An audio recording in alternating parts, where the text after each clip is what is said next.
your seat, light it up, let's unwind. Kevin and Kerr bringing topics of all kinds, from cigars to sports, family and more.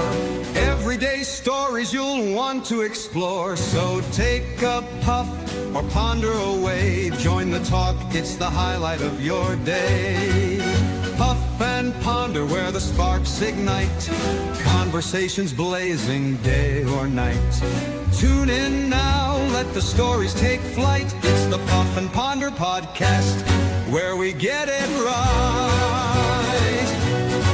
From fast cars to last night's game, family laughs or today's big name. We've got the topics, we've got the vibe. Stay tuned in and enjoy the ride. So lean back, relax, take a break. Kevin and Kerr got the chat you'll appreciate. Puff and Ponder, the show that's great, where conversations ignite. Don't hesitate.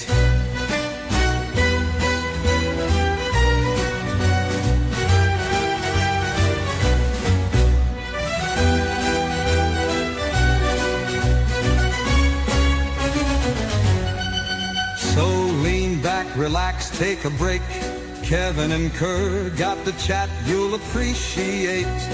Puff and Ponder, the show that's great, where conversations ignite. Don't hesitate. Oh, hesitate.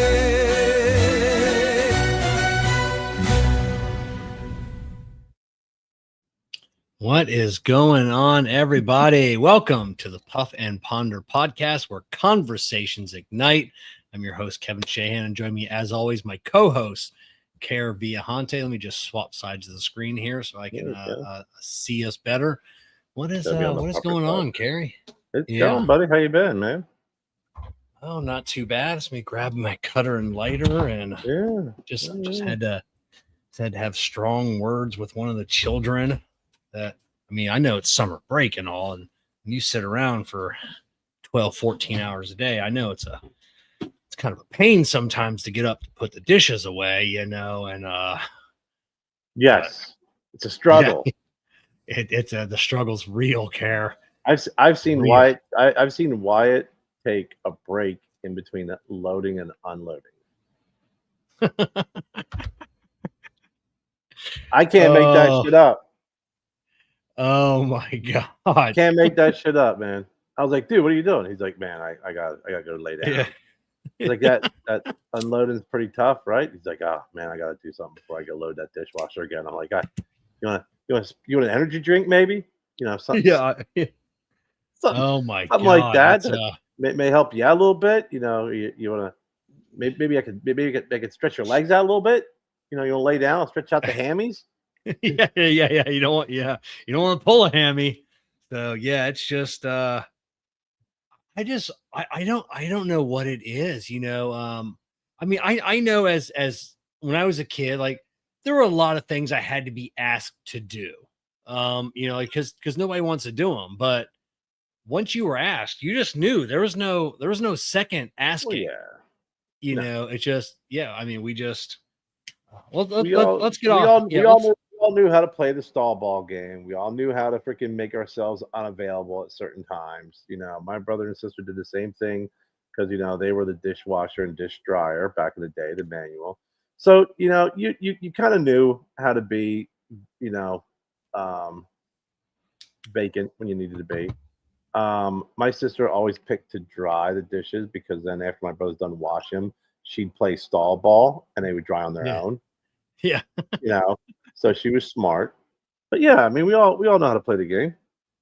That's it. You know, but one thing I always did, my room was always spotless as a kid. I always shared it with my brother, so you could draw a line down the center of the room. You knew which half of the room Kevin slept on and did everything, and you knew half my brother was on, because like my half was, I'd vacuum my half of the room. Everything was always done right. So yeah, I shared a room with my brother too, and you know, but it was the big difference was our age group. I mean, he's 64, 63. He's 7 years older than I am. Yeah, so I was 7. He's 14. So there's nothing like 7-year-old spend, sharing a room with a freaking 14-year-old freaking, triathlete going through puberty. That's always a fun, smelly Yeah, that adventure. yeah, you literally have toys everywhere. He's got Yeah. smelly, stinky clothes Right. everywhere. Freaking sticky socks and freaking Lord knows Yeah. whatever else he's got in Yeah. there. So I'm drinking. Oh my. I'm smoking the old deconstructed sweetgrass gringo tonight. What are you smoking? I was digging through my miscellaneous box and I found it was from I forget who Oscar. This is the Alter Q, the one that has the yeah, I'd never had this cigar. I don't even know Really? where I got it. It's not a bad Yeah. cigar. Yeah. I mean, It Oscar makes looked it good looked cigars. I mean, Oh it's yeah, yeah, but yeah, like everything else, I don't like everything he does, but right. for the most part, I think I like the majority of his cigars. Yeah, I mean, the 2012 series, I thought were those box press. I thought were just very airy, and they burn real quick. Yeah, I don't know what happened with those. Like those were missing like a full leaf. Like those were always oh yeah, and then the leaf by Oscar. So yeah, he kept it. That was the angel share that Oscar kept out of every cigar. Well, So I think they were made that way. I mean, you can make some with box presses. You're already going to be shortchanging the tobacco in yeah, that form. But I also think that there is that style of making a more airy cigar with a good pull. But what happens, I may be wrong, but if it was intentional, but to have if you got a couple cigars like that, it'd be like okay, there's an issue. But every single one I smoked, exact same thing. Super light. yeah, Probably not paying a lot of. You're probably paying less than those tobacco taxes. Super light, yeah, but man, it burns so flipping quickly. yeah. Um, yeah, I remember. It's been a while, but I do remember them being an airy cigar. So, um, Mm-hmm. but yeah. So, how's things going? What's the tea? Yeah. How you had a big weekend, Care. You had something that I will never do. You had a garage sale. This guess what is that, your third garage sale of the year? No, Kevin. Is a second? No, Kevin. Um, it's our first of the year. We Oh, were is going it? to we Okay. were going to have one earlier, but this was more of a garage slash estate sale Okay. because a lot of it was Jennifer's mother's, who when she moved down here from New Jersey and for a couple of months went back up. Um, you know, had the pleasure of moving in that house a couple of times, which was great. And real light, furniture too. But yeah, it was Jennifer hates yard sales to begin with. So to couple it with a two day garage and Extravaganza. and and estate sale, it definitely was hot and it definitely was annoying. It wasn't bad. I mean, I think we did as well as I think what we expected. I mean, listen, you know, you're gonna roll up and buy a freaking roll top desk, for a couple $100. That's super heavy. It doesn't happen all the time, but um, you know, the stuff that did sell, it was good, and we had a lot. We had some stuff left over. We donated a lot of it. We do have some furniture left over. Oh yeah, I was going to ask you like how much stuff you had. Do you have enough for a whole nother garage sale, or is it No, just I will not. I something will you- not. I will not. I'm actually think I would consider putting this on marketplace because it's like there's some antique sewing machines that are really nice and Yeah. like intact. Roll top desk, and a couple other things, but yeah, everything else. Um, we did have this cherry cabinet. It was a cherry secretary cabinet that I was like, it wasn't selling. It wasn't selling. I'm like, you know what? That's going in the lounge. That kind of fits some things. It's nice. It's going to replace the old humidor over there that I use as shelving.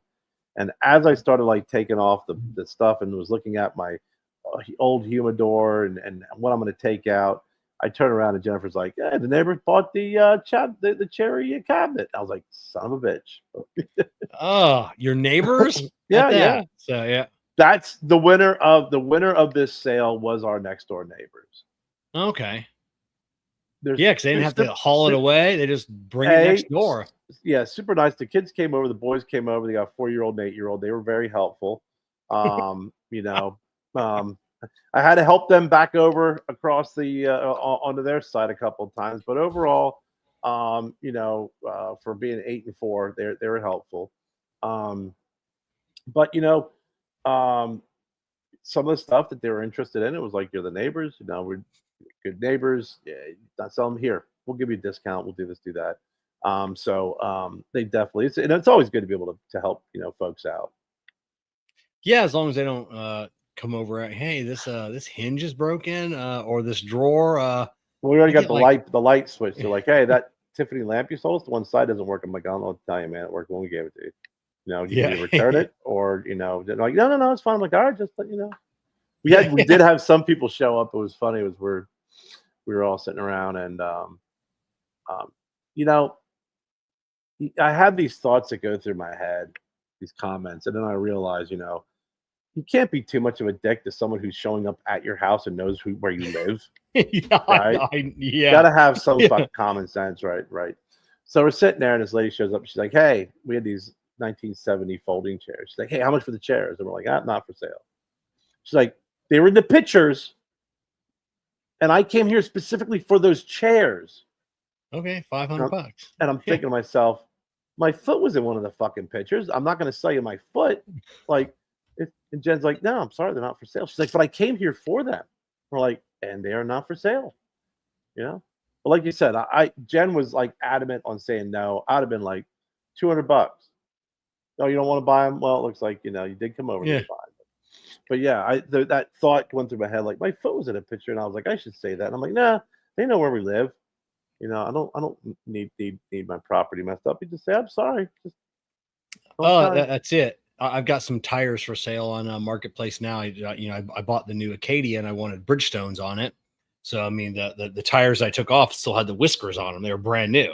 Mm-hmm. So I got them like on marketplace for like $400. And people are like, oh, what's the best price you can do? It was $400. I go, these are $900 worth of tires. Yeah, brand new. Go buy them somewhere else. Yeah. I put the best price I can do on there. You can get these exactly like this for $900. Yeah. So I'm giving you for $400. That's freaking great. We got something for Jessica. The little miniatures. Yeah. Those will go good in her Harry Potter Christmas themed Here's Harry's eggs for breakfast. Hello, Harry Potter. Would you like to have a crate of eggs?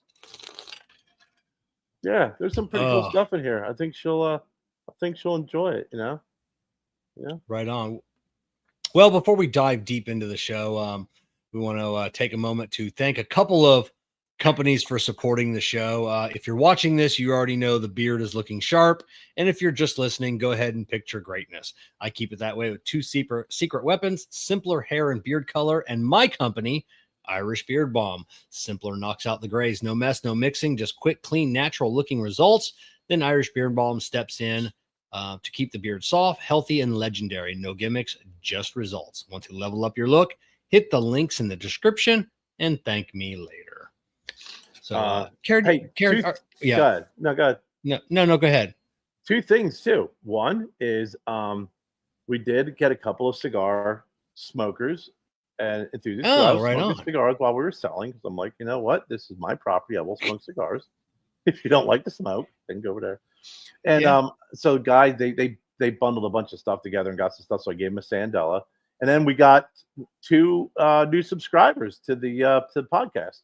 Oh, right on. Right there on their phone, looking it up, and said, "Okay, I subscribe." So, thank you to both of those folks. Super nice people. Since they were cigar smokers, they were probably the nicest folks who showed up. But they hopped on to I think YouTube, and I think Rumble, both of them. Oh, right on. I was just looking at I never checked the Puff and Ponder podcast YouTube channel. I mean, I do my Mechanic Diary videos, and we do this one over here as well. But we got like 4,500 subscribers, you know, and I'm like, oh, that's pretty, you know, pretty good, you know, for just a new channel that just started off this year. So just goes to prove that the tobacco content really is being you know, it reminds me of when you and I had the conversation. And I've been watching Seinfeld. It was like when they pitched the Seinfeld show to NBC, and on the series. It's like, it's a show about nothing. What did you do today, Kevin? I went to work. I went to work today. I tried to sell some tires on the marketplace. I came home. That's a show. That's a show. So what'd you do with me, Kerry? I had a yard sale, an estate sale. That's a show. That's it. A show about nothing.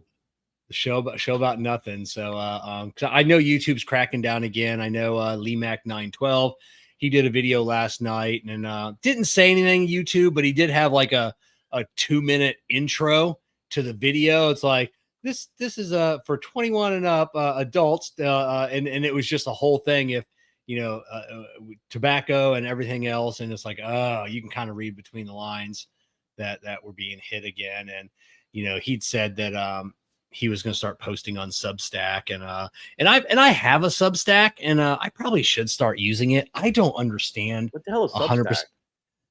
I'm not 100% sure what. So Substack is, looking at it, it almost looks like a Twitter feed, but you can have subscriptions. So you can have like free content that you can put out, and then within that you can have like paid, almost like a Patreon, where you can have a paid part of your, you know, feed, to where if you wanted extra content, extra videos, people could pay a monthly subscription. And then I don't know, I just got to look more into it. So because I keep hearing more. 2017. Yeah, you know, I've been so every, you know, I love John Kiriakou, one of my favorite. He's the CIA analyst that or operative that broke the news on the CIA torture program. And so every video he does, I love John Kiriakou, and he's always been saying, oh, you know, you can find me on Substack. So I signed up a few months ago, and so I got to go over there and look. So it's a lot of like blog posts, but then I guess they're just now starting to introduce some videos. So I don't know. Yeah, it looks like you can select your interests, whether it's health, politics, food, drink, you know, all that typical crap. You know, interesting. Yeah, it's YouTube got another. Oh, who RJ? Who was it? Mac? Because he did start off the videos. Yeah, you know, I've been away for for a little bit. So yeah, I wonder who they got now, and they've left me alone because I don't post anything even remotely. You know, no more cigar reviews, no more giveaways. They got Jeremy Sears. Wow, that's did he do a video on that, RJ? I'd like to look that up, because Jeremy's got, I mean, he's a big channel. Yeah. So what's going on, Pete? Yeah, Jeremy, something with demonetize. Oh, yeah, because Jeremy does he's been getting more into cigar and alcohol. Well, he's always been in the alcohol, but he's been getting more into the cigar stuff, and ATF, alcohol, tobacco, and firearms. You know, that's a YouTube demonetization thing. So, but he's, you know, he's making bank too. He's got advertisers, and you know, he's got people sending him stuff, and you know, he does an unboxing, and I imagine Jeremy probably charges a couple grand for an unboxing. So, oh, he's in St. Augustine. Oh, is he all the way up? I thought he was down in Tampa. So up in St. Augustine. Okay. It says send stuff to Sears Studio Works in St. Augustine. Oh, okay. Okay, I thought he was a little further down my way, but yeah, no, I didn't. Yeah, I know he's a Florida boy. So, but he's he has a 16-minute video. Oh, they took a super chat away during his live, and oh wow, he's got a 16-minute video from 5 years ago called "What is the best way to cut a cigar" with 3.8 million views. I know, and I've tried to reach out to him a couple times, because Jeremy's really into brass. You know, all his EDC stuff he loves, and I watched one of his videos, we had like a little EDC pouch, and I'm like, oh, I'd come and like, hey, let me send you. I got a brass bleeding tool. I'm like, no promotions, no nothing. I enjoy your content. Let me send this to you. And yeah, like completely I messaged him a couple times. Completely ghosted me. I'm like, oh, whatever. How the hell does he not know who the fuck you are, Kevin? Yeah, right. So it's like my favorite comedian on TikTok, YouTube, Instagram. Can't think of his name right now. And I saw him smoking cigars in a video. And Luke Capistrano or Luke Capasso, stand-up comedian, and he's a handyman. So he does a lot of handyman videos, tells you. And he saw him like said something about cigars, and I DM'd him like, hey, let me send you some cigars. And then he's like, yeah, he goes, I'll give you a shout out. I'm like, no, do not give me a shout out. I go, you'll get deplatformed. I go, it's not why I'm sending them to you. I really enjoy your content. It makes me laugh until I throw up sometimes. I go, the cigars are yours. So I've sent him some cigars a couple of times. He's always thankful for them. So that's the least I can do, because I know how hard this is to make content all the time. And so and I know he's super grateful. So I don't know, but here they have a camera channel showing open air. Yeah, oh yeah. Yeah, it's insane. It's just what's okay, what's not okay. It's not enough that you have to be signed in to YouTube to watch our content. So if you're signing into YouTube and you're an adult, you should be able to watch, someone smoke a cigar and talk about it. It's yeah, you know how it goes though, man. I mean, it's this we could say that reality, that objective reality, is blown in the face. That's it. It's the same thing. Listen, I mean, it's the argument of, if you're 18 and you can go to war and die for your country, and you're 21, you can drink. Why can't you buy, tobacco products? It is the babying of the citizens. That's it. And then fighting the cops is okay. Jessica's probably not listening to this, but yeah, so everybody's been seeing that Fox News coverage of the Antifa that got tased after trying to stab the ICE agent, and then they coined a new term because she's transgender, nothing wrong with that, but they coined the phrase Trantifa, and it's just like they so want a phrase coined after me. I don't care what it is, but and it's a friend. You want to be the origin story? I do, but it's a girl that Jessica went to high school with, and so a lot of mental illness behind the scenes. So we're not going to make fun or anything like that. I'm just teasing about the. You're not making fun of the mental illness and stuff. I mean, but if someone attacks an officer,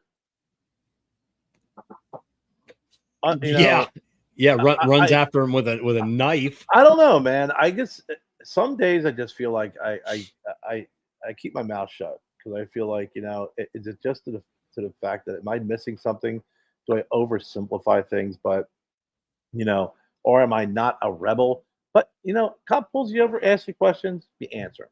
Cop's standing there and he says, hey, you can't go past this line. I'm not going to be like, okay, let me throw something at you and let's see exactly if I can get you to tase me. No, it's like, okay, peaceful protest. That's what the country's about. That's what we do.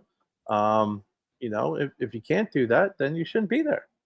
And if you don't do that, and if you choose otherwise, the odds of you getting hurt is really, really high, because they came prepared, and you showed up not quite as prepared. That's it. Now, Matt, is he allowed? So it's 18 to drink in Japan. Is he allowed to drink on the military base at 18, or is he still got to be 21, because that's U.S. law? So I'm assuming if he's out and about, he can drink. I'm just wondering how that works on the military base. Yeah. That's intriguing. Now they're targeting firefighters. I saw that, and on that. Well, that's just stupid. I've seen that in the past before. I mean, that's stupid. Yeah. Thank you. That's my dad's hat. That's my dad's cap that I wear in honor of him. I've seen that before. He can drink on the base. Yeah. Especially when they're coming to, like, It's like, hey, my business is on fire, but the neighbor's house is on fire. And you're just like, what? You're gonna, yeah, there you go. That makes a lot of sense. Just block the firefighters, attack them. I just honestly, it's you can't be that stupid. Yeah. You can't be. I mean, I get, and that's the thing is I understand frustration. I understand, that there are bad apples in all professions, and unfortunately, when you have bad apples in the police, whatever, they have the ability to misuse their power, and it can be deadly. It can be deadly. Unlike freaking Dollar General manager who's an asshole, right? I mean, Yeah.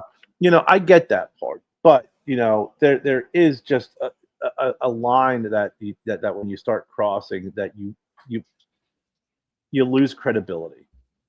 Yeah. You just lose credibility, and I think there's been a number of examples with a number of folks that when you get to that point where you're objectively, it just doesn't make sense. You start losing credibility, and I also think that you start harming and devaluing the fight, or the purpose of your fighting, or the purpose of your protesting. And then you'll see it then becomes a punchline, and then you're not taken seriously anymore. Again, you Yeah. lose credibility, and you actually do a disservice. So if you are someone who has a cause, and God bless you. I'm all for it. I believe that there's a lot of injustices out there, and if you have a cause, you're fighting for that cause. I may not agree with it or whatever, but I support you 100% because that's a beautiful thing. When you start acting like a fool or start acting out violence, et cetera, you start losing credibility, and the value that is on that cause is diminished, and then it becomes a fucking punchline. And when your cause becomes a punchline, then then you've completely undermined the exact reason why you even got into what you're doing. And when there's other people who are also fighting for that same cause, if they're not smart enough to call you out and reject you, then they're culpable as well. You Yeah. see it happen all You're the right. time. Yeah. It's hold on one second. Skylar, go potty. She thinks you're doing snacks. Oh, I didn't turn the volume off. Skylar was wanting to go potty. Yeah, you're 100% right.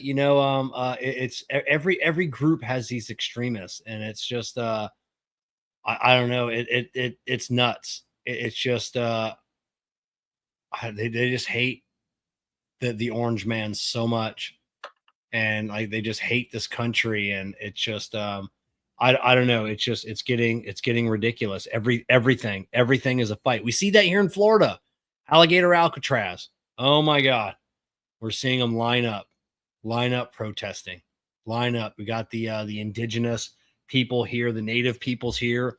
I'd like to see who's paying them to get out there, because this is an airport that's been it's been here since the 70s, and and now they're not building anything else. They're not expanding into the Everglades. They're just bringing, now they're like, well, all these trucks are going to be driving. Oh, you're on Alligator Alley. It's 500,000 cars a day. So we got what? Yeah. Six more trucks that are coming in and out. That's going to add to the pollution of the Everglades. You built a 6-lane highway through the center of the largest Everglades in the US, or swamp, to cut off all types of flow and circulation. And, with Lake Okeechobee and everything else, and Everglades are slowly dying, but you're not out there every other day, asking them to tear up the highway. Yeah, you were out there protesting when they built that big ass freaking, smog making freaking thoroughfare. It's not even, like you said, it's not even when, I mean, when I make my statement, it's in general, just not, the orange man or politics. It's everything. And it's always, in my opinion, it's called good housekeeping. If you have a legit cause and a legit freaking purpose, whenever you start letting in the extremists, if you can't manage what is going on within your own groups and your own, or you can't denied those folks or disown them or whatever you want to, the terminology or Yeah. phrase you want to use, then you're gonna lose credibility. But the problem is this, is that everybody's so insecure that they feel like if I, say, well, hey, listen, here's my group, here's what I believe. But those people, they're doing, they're crazy, they're extremists. I know they're doing it, under the same banner as my fight and my cause, but I don't support that. I don't condone that because they're fucking out there. So here's my cause, and here's why I'm fighting my cause, and here's the reason why I'm standing up for what I believe in. I do not associate or want them to be associated with my group.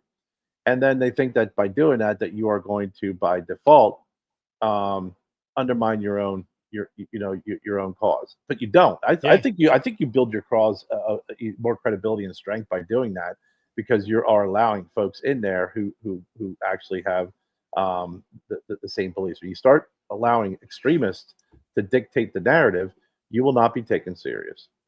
Yeah. 100% agree. Any side of the aisle, whatever fight I don't care if it's Republican, Democrat, I don't care if it's freaking religious, whatever. And you got people out there just completely batshit crazy off the rocker. It's like, damn, I was going to go out and I was going to protest, but those crazy people out there, I won't be seen with them. Yeah, it was the remember the church years ago that would protest at all the funerals for the Yeah. soldiers, and forget what luckily they kind of went away, and but yeah, they're the same. There's a lot of people in that church. That's not what they believed, because I guess it started off as like a real church, Mhm. Christian church, and then it just you had a few of the fanaticals take over, and we see where that went, so. Yeah, But they actually came out, though, is Westboro Baptist Church. yeah, Westboro Baptist. Yeah. They years ago, I think it was them, they came out to protest back in my hometown, back in Pennsylvania. One of the high schools, they had a gay student. I think they committed suicide or something, and they came out to protest, because they were going to do a day of mourning and stuff. And I'm like, Yeah. so, again, you're in America, you have a right to protest. You're in this specific area, so you have to buy a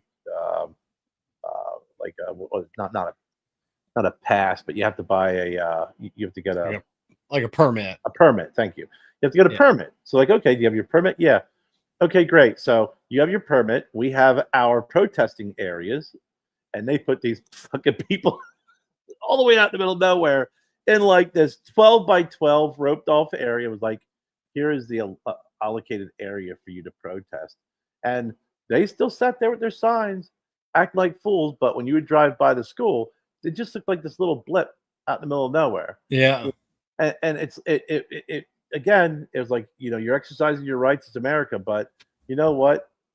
Unfortunately, stupidity and ignorance is not against the law, but there are ways of dealing with it. Yeah.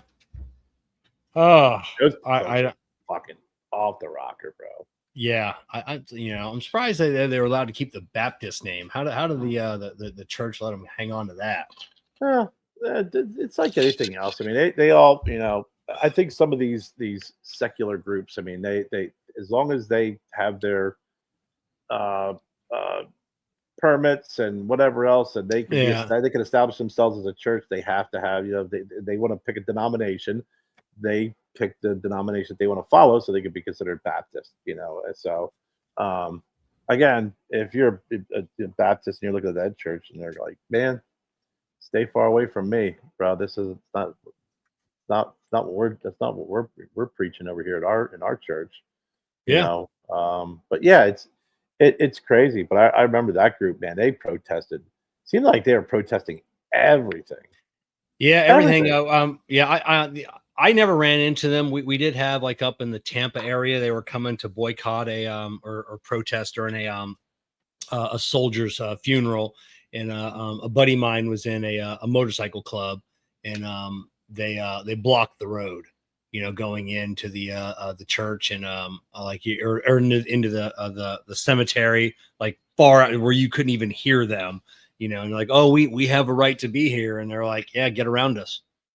Like, Yeah. you feel froggy, leave, Yep. you know, and those guys, you know, they missed the funeral of their brother, you know, but to keep these people out, you know, and yeah, they didn't they didn't dare cross that line. Yeah, here's where we need to have Brad to come in and weigh in, because I did look up that they have their main belief is based off the five points of Calvinism. Oh yeah. You know, so when you start getting into that, you know, that type of doctrine, you're like, okay, that's one of those moments, Kev, where we start looking stuff up and it's like 3 hours later, you know, it's like, why in the hell? I just went down this rabbit hole. I didn't need to know this. I didn't, but I had to research it, and one thing led to another. John Calvin. Next thing I know damn 5 points of Calvinism is, and I know now why they're crazy, but I don't feel any better about it. Yeah, that's it. Yeah, and Matt's right. And Matt, you're a Navy guy. My little brother just made Chief Warrant Officer 3, CWO3 in the Navy. So he's only got 4 more years, and he gets to retire. And then Abe over at Smoke Inn, his general manager Matt Briggs Jr. had a nice photo the other day, and his whites and his little blue scarf or I don't know what the thing he called around his neck, and he's getting ready to leave and shipping off to the Navy. Young cat, and super proud of them. Congratulations. That's fantastic, man. That is yeah, awesome. I have Matt, I've got some guys that are stationed out in Japan, and they buy some stuff. They've got, I have this little sign on they look like street signs on a little mini street sign pole, and it says "fuck around street" and "find out boulevard," and they bought a bunch of them because that's their fofo. That's their motto on their ship. So oh, really? I print them in blue and gold, you know, their colors. So that's great. I think Joe's got that in his room. Yeah, those guys loved him out there. So super fun. So Kevin, I know you have a question that you wanted to talk about tonight, and I'm wondering, do we want to ask that question and address it a little bit later? We get some more viewers, because I think it's a great question. But I didn't know if you wanted to do it now or wait. We got 27 people watching. I mean, usually we're around 35, so we're probably right there. Okay, you know. Right. So yeah. No, I wasn't sure if you wanted to do that, or if you wanted to maybe talk about a prosecutor seeking murder charges on the 2 guys accused of the deaths of those 3 Kansas City Chiefs fans last year. Do you remember that story? The 3 guys who they all went to a big. No. Yeah, you don't remember that story? No, what happened? They went to a Super Bowl party, right? So yeah, and they're all hanging out. And it was like the next day, 3 guys just didn't. They weren't there. So apparently, the other guys at the house were like, I don't know. I think they left. Well, they were dead in the backyard. Oh man! And I think they knew about it. They died of fentanyl overdose. So apparently, these 2 guys who were they discovered their bodies outside. They knew right there. They're being charged with murder. Wow. Yeah. I don't can't believe you don't remember that. That was it was one of those things where it's like, you know, nobody knew where they were the next day. Like, I don't know, they weren't here. They thought that everybody left. And I think it was cold out in there. It was like 20 some degrees, and they're out in the backyard. Man, as they should be. If they even if they didn't have anything to do with it, if they covered it up, you know, they're complicit in that. Mm-hmm. You know, so the only one I remember was the thing I remember reading on the news. The little kid, he was like 5 or something, and he had his face painted. Oh yeah, like half. You know, absurd. You know, and that I just read something on that again like a week or 2 ago that, you know, they're still suing these, you know, news agencies for basically calling this kid racist for wearing blackface, you know, and they black only, and red. It was they only showed the black, and then he come to find out he's like a quarter Native American or something, so yeah, and it was a little kid with Oh his my face on, god. and oh my god, so You wonder that why was people are stupid when that's then when the news agencies. That's why I just laugh at the news. I don't even read it. I skim over it. It's just yeah, so much you, you stupidity and clickbait. Oh, yeah, oh, Joe Rogan just had on Bernie Sanders. It was actually a really good interview. I I saw just bits watched and it. pieces of it. Yeah, I just finished it. Takes me a couple days watching it 20 Uh-huh. minutes at a time. But the one thing Bernie was and he doesn't know all his facts all the time either, so when he said, Trump shouldn't be suing these news agencies, and Joe's like, basically like, somebody's got to hold these people accountable.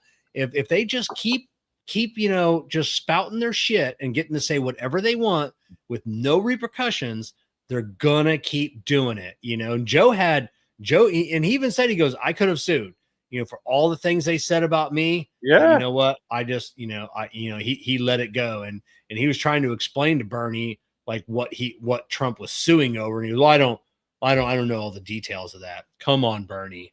Yeah, It's you all over do. it's all over the news. What's going on with that. They do. They play So stupid. It has nothing to do with Trump. They're all fucking ridiculous. And what they dragged Joe Rogan, good Lord Almighty, he did. He had every right. Especially when yeah, they find out that a lot of shit he was saying was actually true and accurate, and they were definitely exaggerating. And you know what the sad part about it is anymore is it's not like it was back in the day when it was like, hey, you know, Ronald Reagan said, or George Bush said, or Kennedy said, and he was with this person. Like, yeah, well, that's just hearsay. Now yeah, it's like a clip of them actually saying the words. It's like, yeah, well, yeah. and you're like, It's the well, same. fuck, like seriously, it's not even arguable. Yeah, it's the same with the new big beautiful bill that's coming out. And the Democrats are Chuck Schumer's like, we're going to make them read all 900 pages on the floor, which is going to take like 13 hours. But then they're showing clips of Nancy Pelosi when they passed that 700-800 page bill, and she said, well, you got to pass it to find out what's in it. You gotta pass It's the like, bill. No, that was the healthcare bill. yeah, you got to pass it to find out what's in it. And it's just like, why? Well, I thought that's just what we always did. Oh, but no, because Yeah, it's not your side now. yeah. We gotta, That's politics, so man. It is so hypocritical. It's comical on both sides of the aisle. But man, when you just see it, and listen, for a moment, people should just take their glasses off and stop looking through Democrat or Republican freaking glasses and hate everything, and just really look at the nonsense and the BS that goes on both sides, and hold yourself to a higher standard of objectivity and belief, because it is just ridiculous when they're like, "Hey, Trump dropped, 16 bombs in Iran, and you know what, man, that's not constitutional." And they're like, "Well, yeah, let's take a look at the last four presidents and see how many freaking bombs they yeah, dropped that they didn't get congressional freaking approval for. How many countries?" And it's like, it's not like 16 versus 30. It's like they dropped 2,800 bombs or 16,000. It's amazing. It's amazing when you look at that. And again, I look at things objectively, and arithmetic's not an opinion. It's just not. yeah, yeah, yeah. 100% agreed. And Not. also you've been following the New York mayoral race.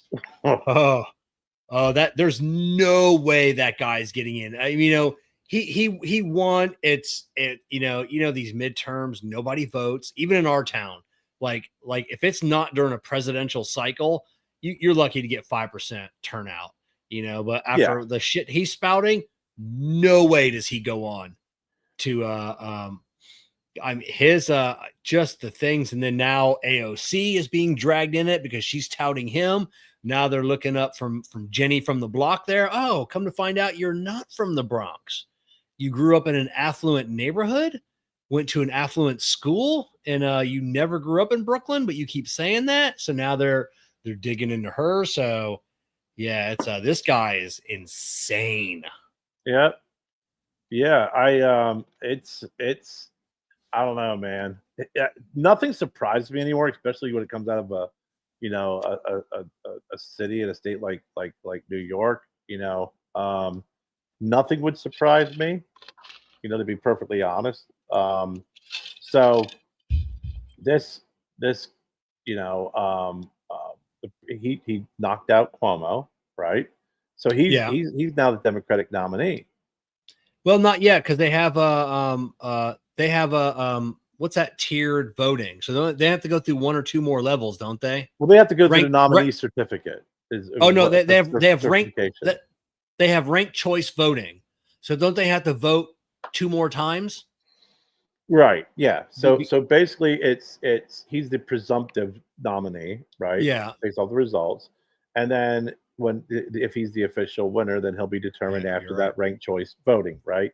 Yeah. But then from there, then they got to go through the whole Democratic nomination certificate, certifying, through the Democratic Party, and then they got to go into the general election. Yeah. So in theory, he can get knocked out on the next round. If the other, I just don't know how he did in the ranked choice, but like his versus the other people.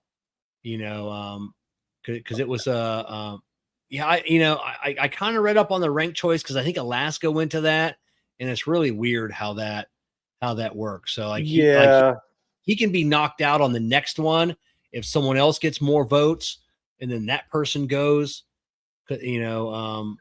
it'll be To, it'll to be it'll be interesting because right now everything's pointing to him being the nominee, and yeah, because then and then it's gonna be Cuomo and the current mayor, Eric. Was it Eric Eric Adams? Adams, they're You know, they're good. They're what both going to run as independents. Yeah, so they're going to both run as independents. Cuomo shouldn't be. I mean, Cuomo shouldn't be in. They kicked him out for a reason. No, that guy, So he's like you know, it, just he's like a bad penny. Keep turning up. yeah, And then you got I was looking up here. That was is Curtis Silva, who is the Republican candidate. And he is, and I was like, that name looks familiar. I don't know why. And then I Googled it. I saw the picture. I'm like, son of a bitch. He's the founder of the Guardian Angels. really. Yep. How did he? Well, I'm assuming he got his like the most votes on his side. Or Yeah. I mean, okay, he's the nominee. I guess. I mean, he's. I knew that he's a talk show host and everything else. You've seen him around. He's got the red beret on and everything. But um, I don't know what to make of this shit show that is going to be the New York election between this Mamdani, Eric Adams, and Cuomo. But you got three Democrats really. Two of them are going to run as independents, and then you got a yeah, third independent. You got another independent. You got this guy who's Guardian Angel, who's part of the Republicans. It's man. yeah, and RJ Eric had to sign with Mayor Adams had to side with Trump, or he was going to go to jail. Like Mm-hmm. they had some charges on him. Like they were gonna. He might not have been to jail, but he'd had to quit. They were gonna pull. So once he opened up Rikers Island and he started easing, the DOJ comes. You know what? He's not that bad of a guy. Let's ease up off Mayor Adams a little bit. So he had no choice if he wanted to stay in his job and potentially not go to jail. He didn't have a choice. He had to Well, side. he had to play. He had to play ball. But then the thing is, what happened was, he agreed with what was going on in the city of New York when it came to the amount of money that was being spent on documented, folks. Yeah, And as soon as he opened his mouth and said that, that's when they start. That's again, you're not toting the line. So now we're going to come at you. Now we're going to go after you. And at that point, it's like, well, shit. Now who do I go to? So you go to the Cheeto man, and you gotta yeah, go and align yourself in that area. Not necessarily intertwine with that whole belief system and group, but you can run parallel, and that's what every political that's the problem with politics now that you didn't have years ago. Is interesting is you can't have politicians, be a Democrat and Republican, but can still agree on certain things. Now when you see it, it's so few and far in between. And even when they agree on something, it's still disagreeing. And Lord knows when you really hate someone like they hate some of these politicians. Trump's one of them. The guy can sit there and say, "Hey, we're gonna, hey Doc, what's up?" Hey, Doc. Can come in there and make a declarative statement. Like you said, he could find a cure for cancer. They'd be like, "Nah, yeah, you're still nope. I think we need to impeach you because that you cured best breast cancer. What about brain cancer? You fucking Yeah. asshole." You know. So that's that's the world of politics. It spins and spins and spins, but That's it. Hey Doc, you going to be at the TPA thing at Ish's Lounge coming up? I just heard about that. you're gonna go to that? That's in Florida, right? It's in Florida. It's not too far from me. Yeah. If Doc Rodriguez can get me a free pass for maybe a day, I may swing over there. I'll send you. I'm a member. I can send you my membership badge, and you could go in as Kerr. Yeah, I don't want to get kicked out. Because they'll think you're Kerr. PCA, coming with different people's badges. They're gonna show it there, gonna be like, "We're gonna kick you out." Why? Because I'm not Kerr? No, because you are Kerr. We don't think God's a jackass. No. I'm sure Doc will hook you up. So now that we've hit midstream here at 51 minutes, you had an interesting question that you posed during our chat the other day, back and forth.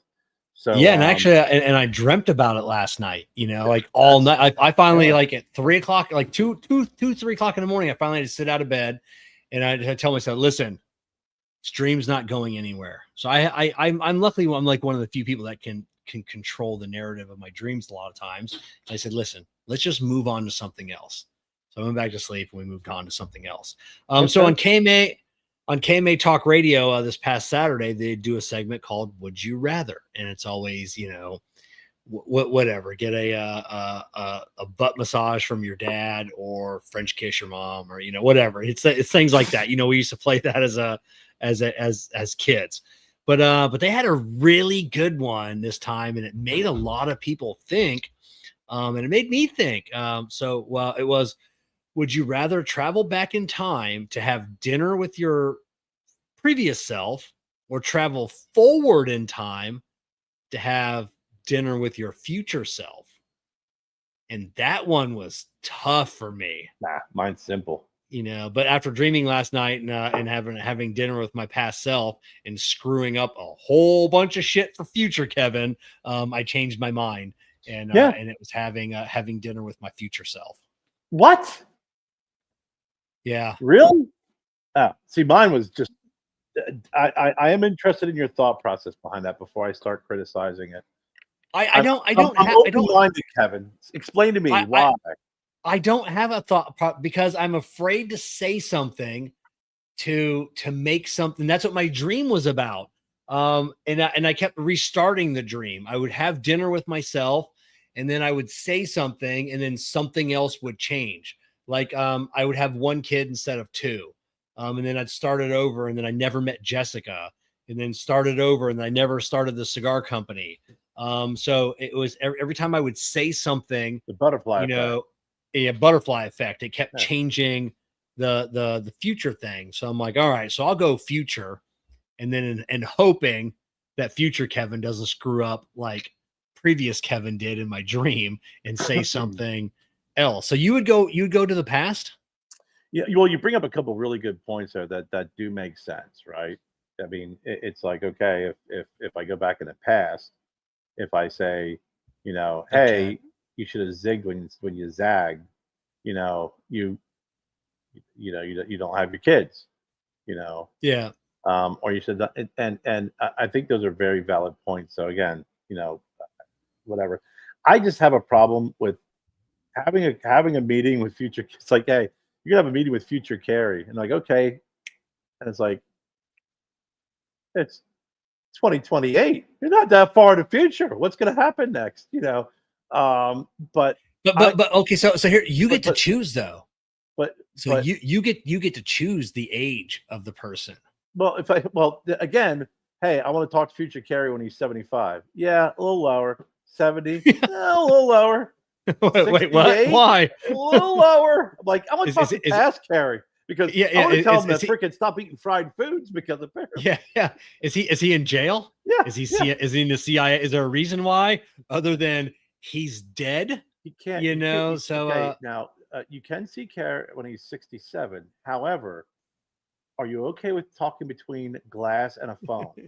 Um, yeah. no, I would go back if I had to make the decision. It probably would be to go back in the past, and knowing everything that I know that you can have that butterfly effect. I think having a conversation with future care is just going to go see how my story ends, right?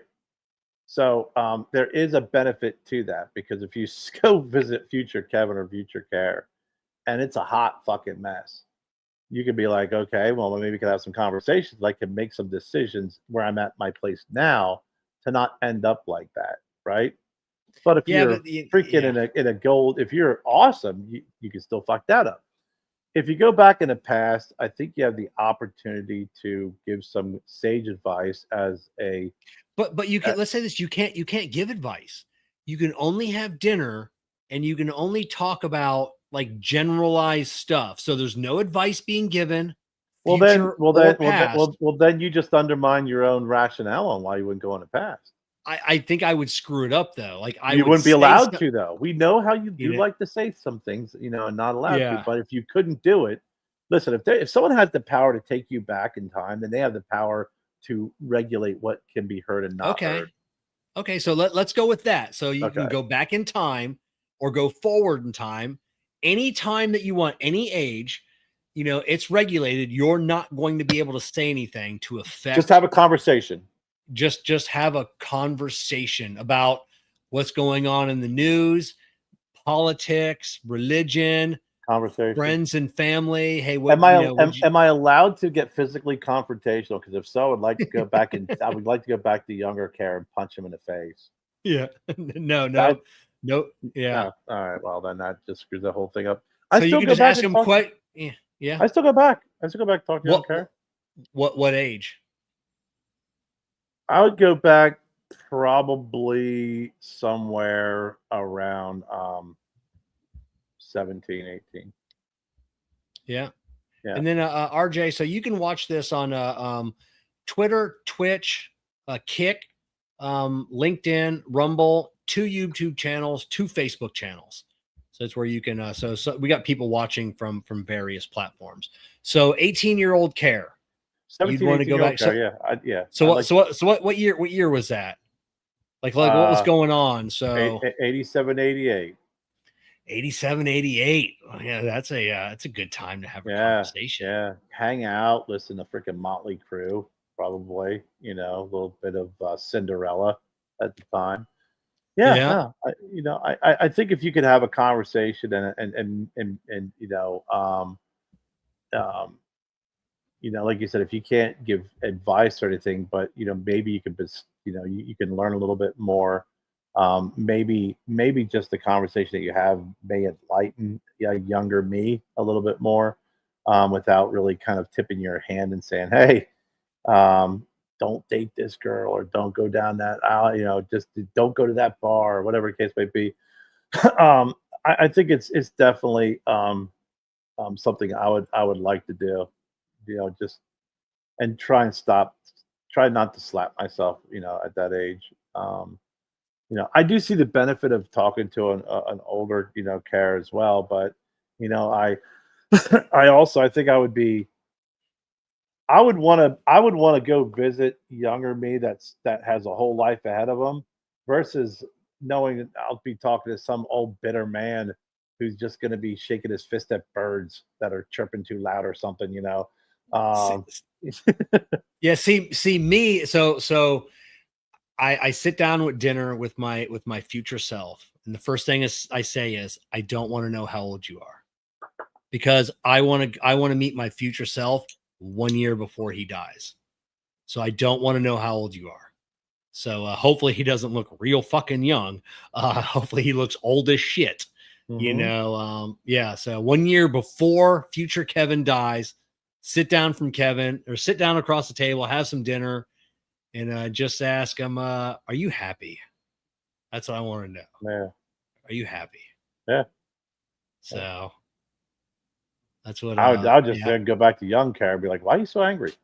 Like, what gives, man? Yeah, well, yeah, that's it. Yeah, why I'm are you miserable. so angry? And then maybe so that's actually very good, because because maybe there's something that happened that you're forgetting. Like, why are you so angry? And then you're like, listen, and then No, you're like, I know oh. why. I know why now. The problem is back when you're 17, 18, it's in the 80s, you didn't really have people walking up to you or your family walking up to you or a therapist coming up to you or a freaking egg going, why are you angry?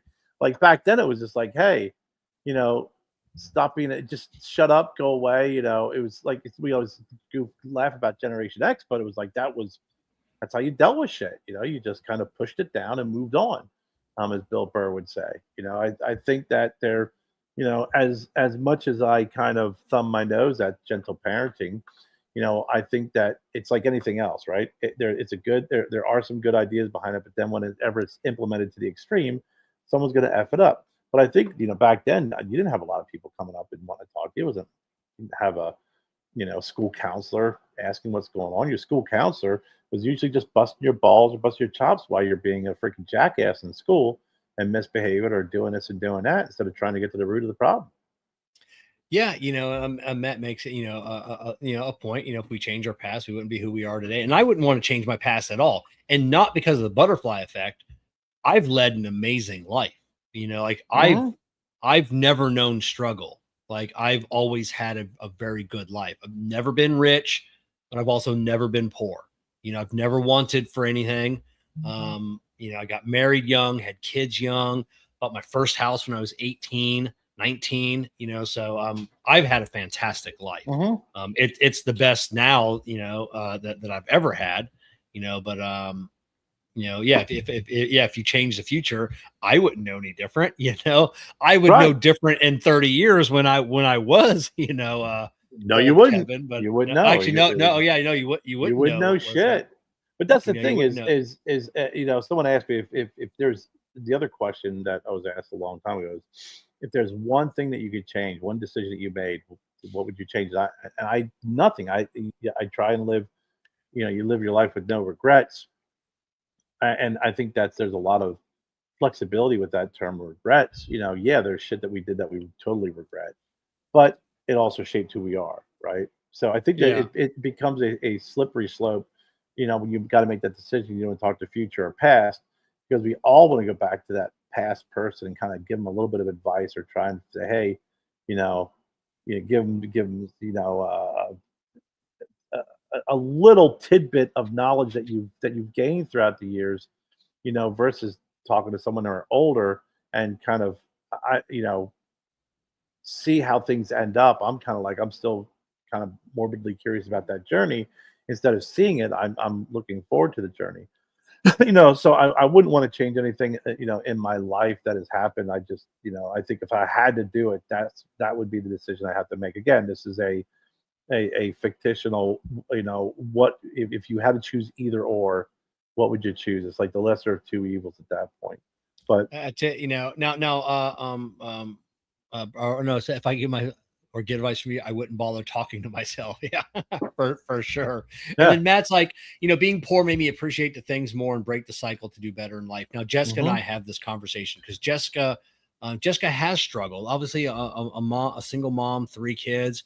She went through a lot in her life. Nothing that I'd never wish on anybody.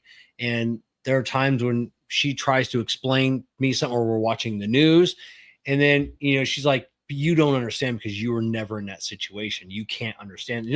Not putting me down or anything else. And I'm like, I know I can't understand, not knowing where my next meal is coming from, not being able to pay rent or my mortgage or my car, not being, like I don't. So I do take it, take for granted the things that I do have in life now, and I can't appreciate them as much as other people would that would be in my same situation. So I disagree with you though.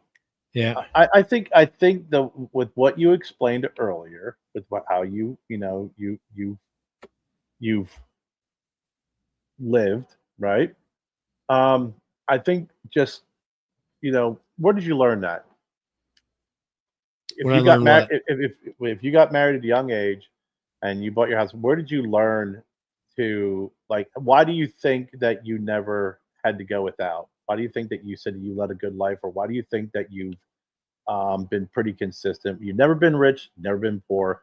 Why do you think that? Why do you think that well that's been the life that you led? my dad set a good example for me, like we didn't grow up, I mean, we were, lower middle class growing Mhm, up. My dad had to work two jobs a lot of the times, and mhm. I always saw that work ethic, and then when there are things that I wanted that I couldn't have because they couldn't afford to give them to me, I just learned at a young age, 13 whatever years old, mowing grass, doing odd jobs around the neighborhood, so I learned it from my dad, just Right. do whatever it takes to put food on your family's table and a roof over their head, and you just do what it takes, Well, so so I think that is you appreciating it.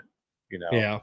and I know what you're saying is like it's like you don't never know what it's like to not know where your next meal is. So I can't appreciate. Well, no, actually, you can appreciate it. That's the reason why you are in a situation you're in. Um, it wasn't like you were born with a silver spoon in your mouth. Those are sometimes a lot of those folks, or they've been given everything, they can't appreciate where their food, where their shelter, where their clothing, they don't appreciate because they don't know where it's coming from because they don't understand it. Where you grew up with a really good role model, and you also took what you learned and applied it because you do not want to be in this specific area because you appreciate those the basic necessities, and you were always going to be able to provide and not go without. I think that is actually appreciating it, versus not knowing what it's like. And Yeah. again, that's relatable. Not knowing what it's like. I mean, I can't say that I've been, in a in certain situations as others when it comes to being poor, but I've hit some pretty bad times, a lot of struggles. I never try and compare them to other folks, but I could say just personally and professionally, there's been some really really tough times, and I think again some of the things, the work ethic that I learned growing up, the persistence, and it also being wise enough to learn from your mistakes and not blame other people for your mistakes. And I think that's really where a lot of folks fall short. So, I think that there is a high level of appreciation of those things, even if you never had to go without. Yeah. I don't think I don't think that it is independent or specific to, well, you can't appreciate what it's like unless you've gone without. I don't agree with that at all. Yeah. You make a good point. You definitely make a good point. Brian had posted, we can't give advice to our future self or past self, Brian. Well, invest in Amazon. So when I was a few months into dating Jessica, and Graham was all excited because he ordered a pizza online with his Bitcoin. And he had a single Bitcoin, and it was like $12. And he said something to me. He's like, "You should get in on this." I'm like, "Shut up, kid." Yeah. Like, yeah, I had the money, to buy, I mean, because Bitcoin's at 100 grand now. I mean, I could have dropped $100, Yeah. like I could have, took, a couple $100 I had in a drawer somewhere that I'd forgotten about and bought the Bitcoin. So yeah. Who knew though? Because again, like you said, when you have a teenage kid going, "Oh, dude, Bitcoin, I'm gonna buy myself a pizza," dude. You really this is the future, and you're sitting there going, you know, dude, come on, man. Cash is king. What do you mean Bitcoin? What the hell is Bitcoin? It's good. It's all Yeah. no. Get the hell out of here. I know, Kind of he was stupid yeah. freaking comic book shit are you selling me now? That's it. He was smart about two things. He tried to get me into Bitcoin, and he did get me into Rick and Morty, because he was yelling one day, "I'm Pickle Rick." And I'm like, what the fuck is that? So he did get me watching Rick and Morty. So I listened to him on one of those things, so yeah. One would have made you a multimillionaire. The other one just as good entertainment. That's it.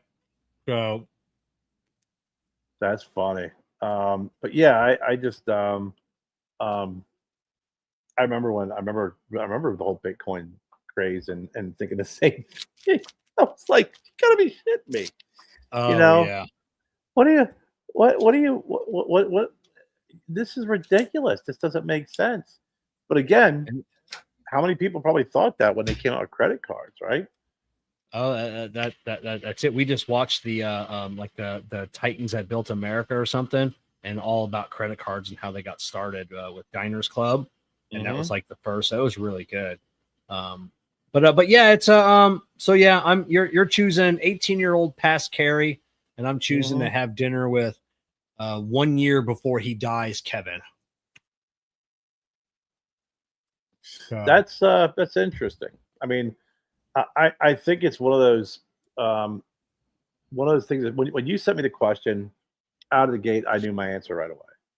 yeah. But again, like most things, because I'm open minded, after hearing your argument to speaking to future Kevin, I'm like, and not wanting to talk to past Kevin, I was like, you know what?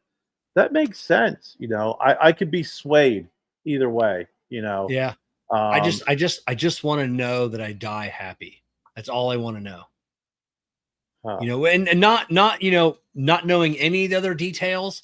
I could be rich living in a mansion. I don't know those details. Whatever. I just want to know that,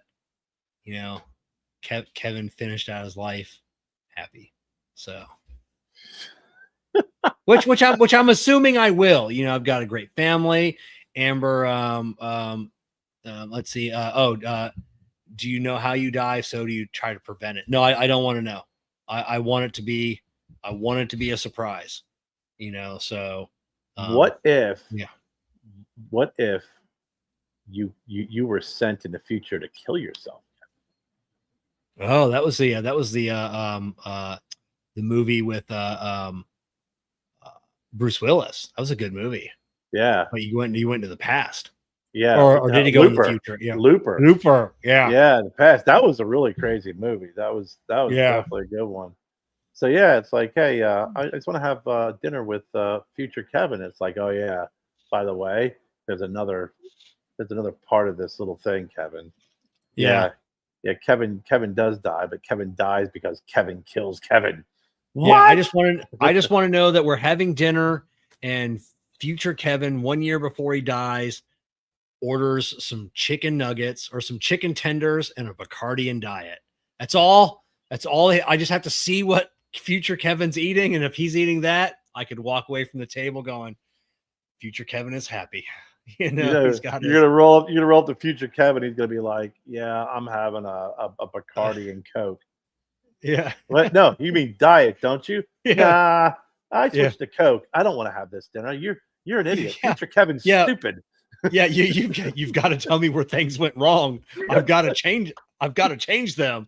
I got to know. Yeah, I'm a millionaire now, and I'm living in this mansion. I don't care. I want to know where Diet Coke stopped and regular Coke started, because this is bullshit, future Kevin. And it better be they outlaw Diet Coke. That's the only acceptable answer.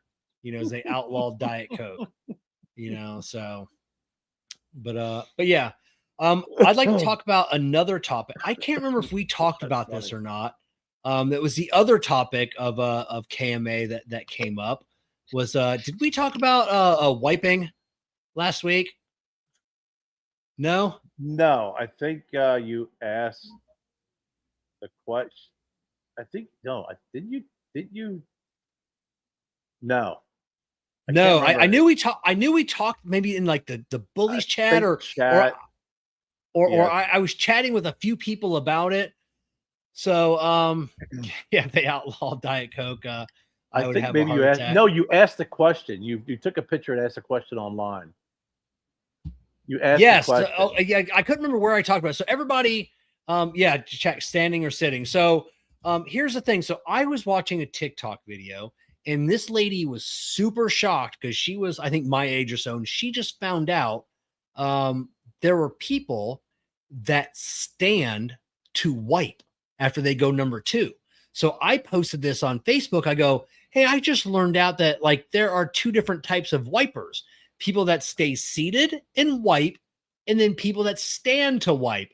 I thought it was just going to be like everybody's be like, that's the dumbest thing.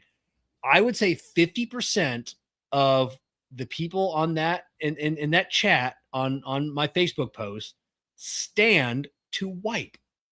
And then like I think like I don't know if it was on that one or I was DMing a bunch of people that did not want to have this conversation on Facebook. So and then someone's like, wow. and it was yeah, you sit and then you just reach around and then you wipe back to front. And I'm like, I want to be like, well, you're disgusting and you should unfriend me. If you reach underneath and wipe back to front, like that's terrible. That's yeah, I never knew that there. So wait a minute, so you're not answering my question. I never knew there was an option. You know, you could be the standard and be like, sit. Well, I didn't know that was an option. But you're saying reach and wipe from back to front? Yeah, you reach down, your legs are spread into the toilet bowl. You reach down, you reach underneath, and you pull it forward. Well, there's a whole bunch of stuff in the way when you're pulling it forward. I mean, that's like raking leaves back on your yard. Yeah, I know. That's a good analogy, right? Holy crap, man! Right there. I mean, at least when you're going the other way, it's like there's at least the whole standing or sitting. It's at least going nowhere. You know, you're at least reaching an end point. This is you're taking it away. You're taking it away from you. If you're doing that, then your next question would be like, okay, are you going left or right? You know, or like, you know, at what point are you going to continue dragging that mess, or do you just stop and let it collect? Oh, that's disturbing. Oh, you know, and a few people were, you know, the bidet type people, you know, so I'm like, all right, I've never used a bidet. You know, people say it's, you know, I just have I have a problem with cleanliness of a bidet. You know, if it's spraying up, that stuff is going everywhere. Does it get back down on the bidet? You know, you get up, your bidet's you know. There's a lot of questions with that. I mean, listen, dude, if I freaking turn the water faucet on it and I'm getting water splashed on my t-shirt, yeah, that's all I gotta say. I mean, my brother-in-law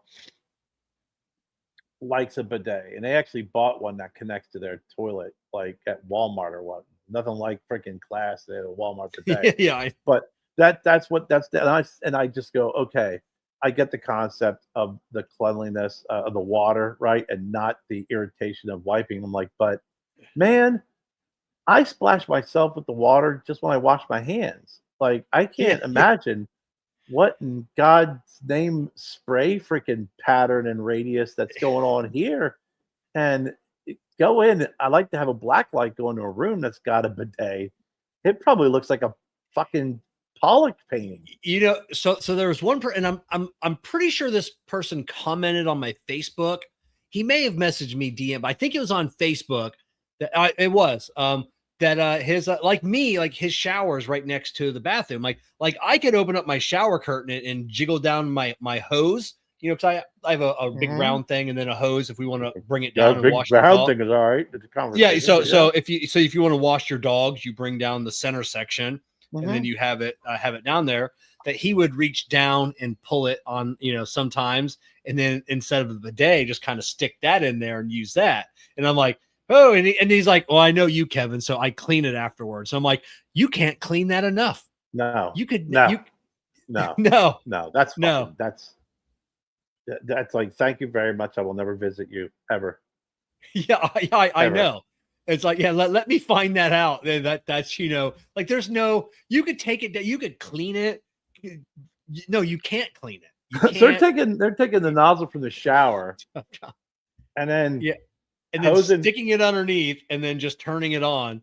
to hose down what's going on Dude, down I would below. never visit that person because then they leave that freaking room and touch everything in their house, and I don't even know. At that point, that's fucking horrible. Yeah, and this one over or under. If you're under, you're just. I think Hitler was under. I'm just going to leave it at that. I'm just going to leave it at that. You Listen, know, it.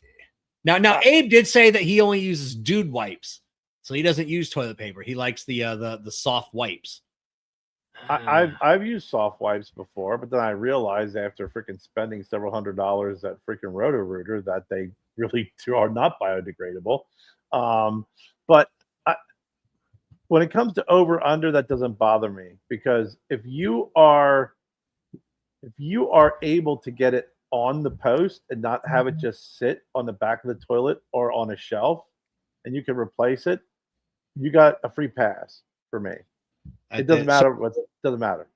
So, John, if you watch KMA this past, which you normally watch KMA, we're talking about whether you stand or sit to wipe as a conversation, and of course, everybody's on KMA is like, of course, that's what Kevin would put on Facebook. You know, it's like leave it to Kevin. You know, to throw that out there. So, Coop didn't really want to engage in the conversation, which I understand. Coop's a little bit more reserved, but then it just made me wonder: is he a stander?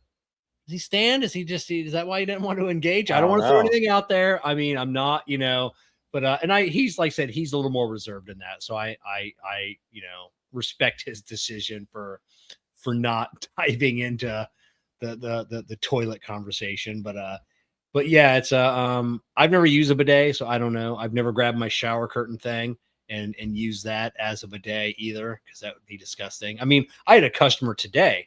You know, I was writing something and I pointed the ticket. I'm like, hey, is this your correct phone number? And he grabs my pen and he circles something. He writes it on the sheet and he hands me my pen back. And I go, that is your pen now.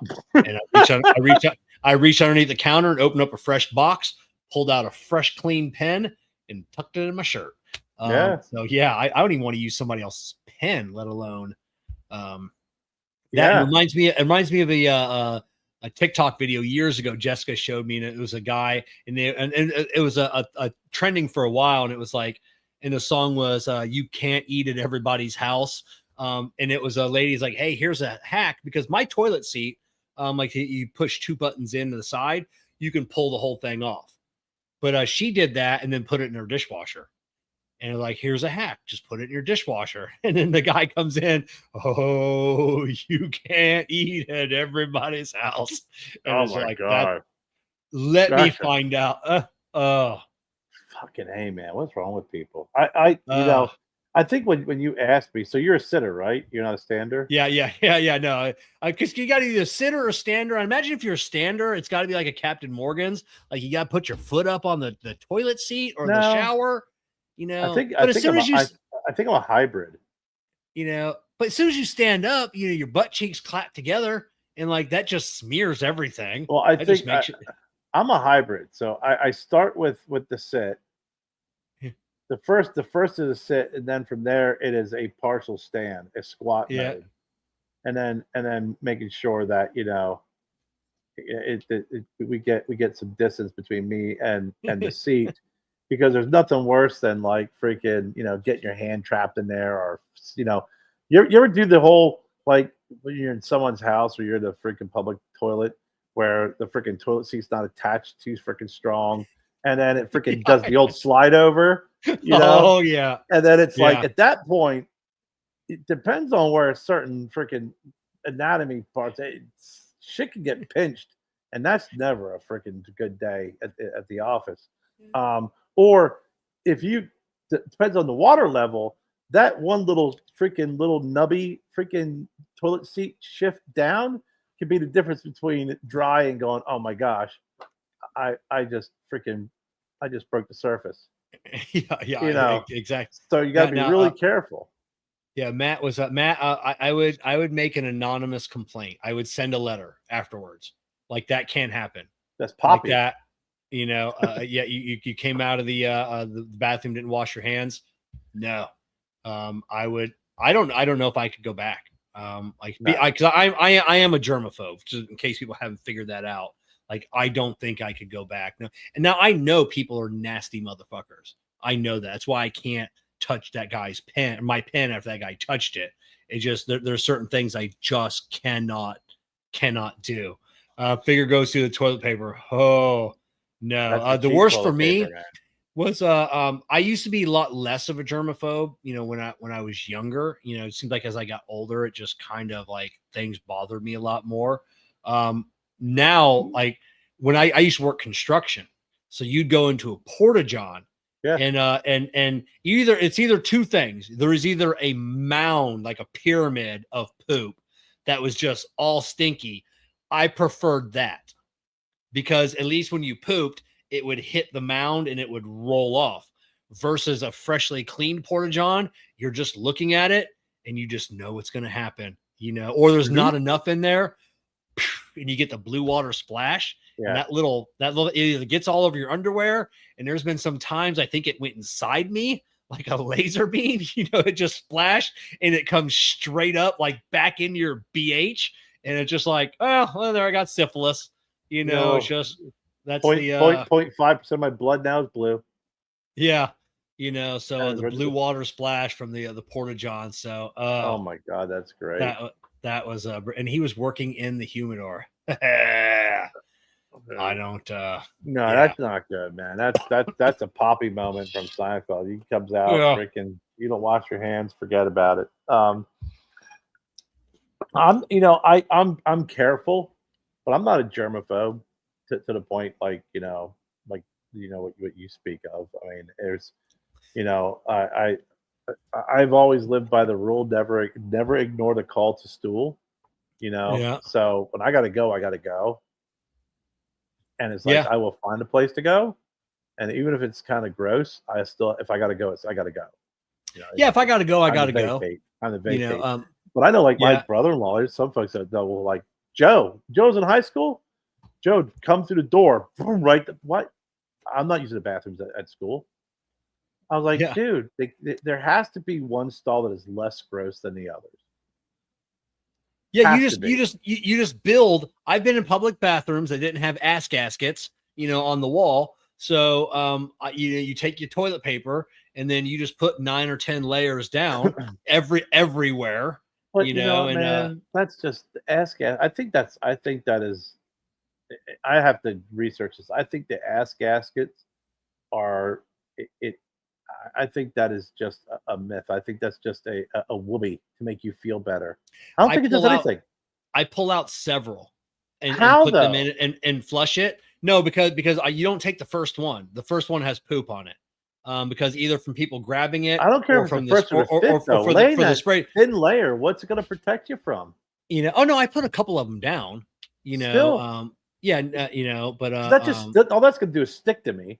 So now I gotta be concerned whether I got extra toilet paper and freaking, crepe paper stuck to me because I do sweat. Plus you got to make sure that the hole that you've created or that freaking crepe paper that you put on there, the parchment paper actually has a sufficient hole to allow all that needs to pass through. Because if you sit on it and it just shifts a little bit the wrong way. Yeah, now you got a whole different mess on your hands. Yeah, I've almost shit my pants from having to spend that time from building my protection on the in the bathroom. I'd rather I have done the lateral freaking Arnold Schwarzenegger squat and hover over the seat before I'll try and build up toilet paper on that seat because I've had one too many situations where that freaking, I'll sit and the freaking paper, those freaking little stupid toilet doilies rip, they tear, they shift. It's just, I think it's a whoopee. That's what I think it is. I don't think it does any good. What is this? The ass gases come out of the seat at the push of a button? What is this? They're building a Buc-ee's by me, like 15 minutes away. Oh, so those are the freaking ones that zip around. I don't know. I don't know what you're talking about. Yeah, I've never experienced that. Yeah. So, that's awesome. Can't wait for that. But because I think the toilet seats round are like a horseshoe, but that horseshoe feeds in, and then it's like you press the button, it just is kind of like a conveyor belt, and just whoop, has Oh, a fresh okay. coating. You sit on it, do your business, get up. Next person comes in, press the button, and it goes a circle goes around. Oh, that's pretty ingenious. Or do you ever see those I toilets that you can get that there's it's mirrored? There's a toilet here and a toilet here, and then what they oh yeah, do yeah, is and it the switches. whole water just comes in and like freaking Yeah, washes everything and then switches around. yeah, I've seen that. So those are cool. So that's what if you had if Kevin had future Kevin, that's your question. It's like, listen, do you have fuck you money? Do you have a Yeah, toilet that cleans itself? Like it has a mirror on the other side, it just the one side just completely like douses it with freaking antibacterial freaking shit and scrubs and water, and then when you're done, it just flips around. So every time it's a fresh, smelly, nice, clean toilet. yeah, that'd be awesome. Does a bad wiping situation ruin the day? I don't think I've ever had a bad wiping Yeah, situation.